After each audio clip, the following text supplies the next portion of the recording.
ఎవరెవరి ముందో యాచన చేస్తూ ఉంటావు, ఎక్కడికెక్కడికో వెళ్తుంటావు. నువ్వు వచ్చిన సంగతి కూడా పాపం వాళ్ళకి తెలియదు. వాళ్ళ దగ్గరికి వెళ్ళి నాకు పిల్లలు పుట్టాలి, మా వాడికి ఉద్యోగం రావాలి, మా కోర్టు సమస్యలు తీరాలి, మా ఇంటి బాధలు దూరం కావాలి, వాళ్ళకి తెలియదు అసలు.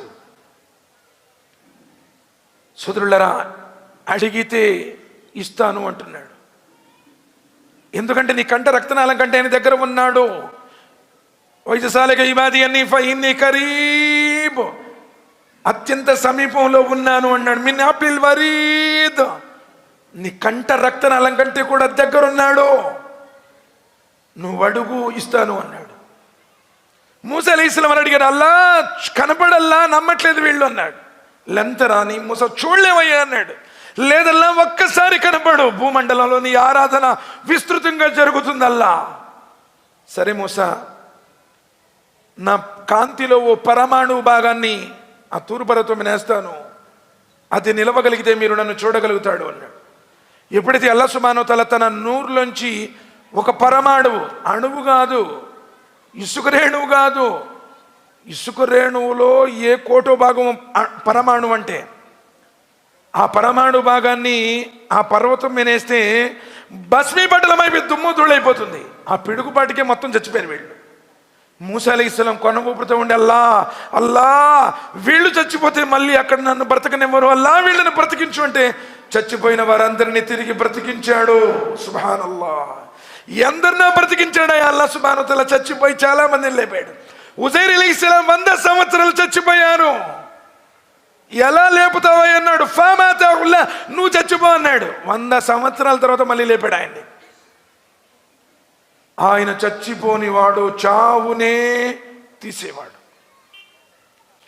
ఆయన అలసిపోని వాడు. వమమస్సన మిల్లుగూబ్, అలసట అన్నది ఆయనకు లేదు. ఆకాశము కలుగుగాక, భూమి కలుగుగాక, పర్వతాలు కలుగుగాక, సర్వ సృష్టి కలుగుగాక. ఇదా కదా అమ్రన్ ఫయన్నమా యకూలు లహు కున్ ఫయకున్. ఆయన ఏదైనా ఒకటి చెయ్యాలి అంటే అయిపో అని ఆజ్ఞాపిస్తాడు. మరలాంటి శరీరం లేదు, ఆకలి తప్పికలు లేనివాడు. అల్లాహ్ సుబ్హానహు వ తఆలా అంటున్నాడు, మీరు నాకు తినిపించేటువంటి అవసరం లేదు. ఇన్నల్లాహు వర్-రజ్జాక్ జిల్ కువ్వతిల్ మతీన్. మానవులారా, మీరు నాకు ఉపాధి పెట్టాలని నేను కోరుకోవటం లేదు. నువ్వు ఆయనకి తినిపించే అవసరం లేదు. నిన్ను తినిపించేవాడు, సృష్టిలో ఉన్న సకల జీవుల ఉపాధి ప్రదాత. ఉపాధిని ఇచ్చేవాడే కానీ ఉపాధిని గ్రహించేవాడు కాదు. తల్లి గర్భంలో నిన్ను తయారు చేసేవాడు, తల్లి గర్భంలో పట్టనివాడు. అర్-రహ్మాన్ వలల్ అర్షి ఇస్తవా. చాలా మంది, నేను ఎంతో మందిని అడిగాను, తెల్లటి గడ్డాలు, పొడుగైనటువంటి చొక్కాలు, బాబాయ్ మరి అల్లా ఎక్కడున్నాడంటే ఓకే అవుజీ, అల్లా ఎక్కడున్నాడు, అల్లా కహా హై అంటే ఓకే అవుజీ, ఓ సవాల్ క్యా, అల్లా हमारा दिल में है जी, अस्तगफिरुल्लाह नऊज़ुबिल्लाह मिन ज़ालिक, అల్లా హర్ జగహ పర్ మౌజూద్ హై జీ. ఇంకొక ఆయన అంటాడు, ఆయన చాలా పెద్ద ఆయన అంట, అడిగితే ఆయన చెప్పాడంట, అసలు ముందు అల్లా ఎక్కడ లేడో చెప్పు, తర్వాత నేను చెబుతా అన్నాడంట. అస్తగ్ఫిరుల్లాహ్ నౌజుబిల్లాహ్ మిన్ జాలిక్. తౌహీద్ని ఎలా తెలుసుకోవాలో అలా తెలుసుకోలేదు. సోదరులారా, ఖురాన్లో సుమారు 20 times above, not only once, twice, thrice, 20 times అబో. వచ్చేసింది సీటీ, ముగిస్తున్నాను. అల్లాహ్ సుబ్హానహు వ తఆలా అంటున్నారు, వర్-రహ్మాన్ వలల్ అర్షి ఇస్తవా.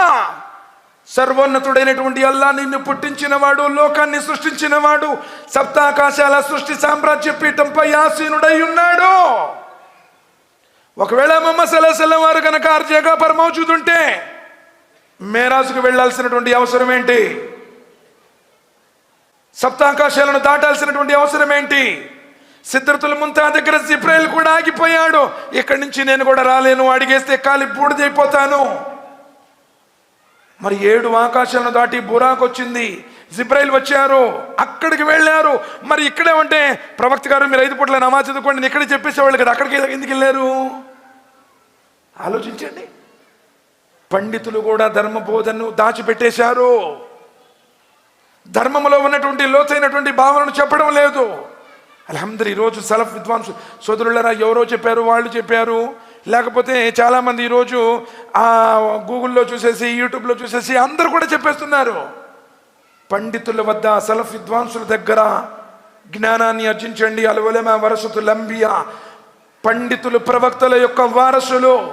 ఖురాన్ ప్రకారం ఎవరు చెబుతున్నారు, హదీస్ ప్రకారం ఎవరు చెబుతున్నారు, ఎవరు దళాయిలు ఇస్తున్నారో చూడండి.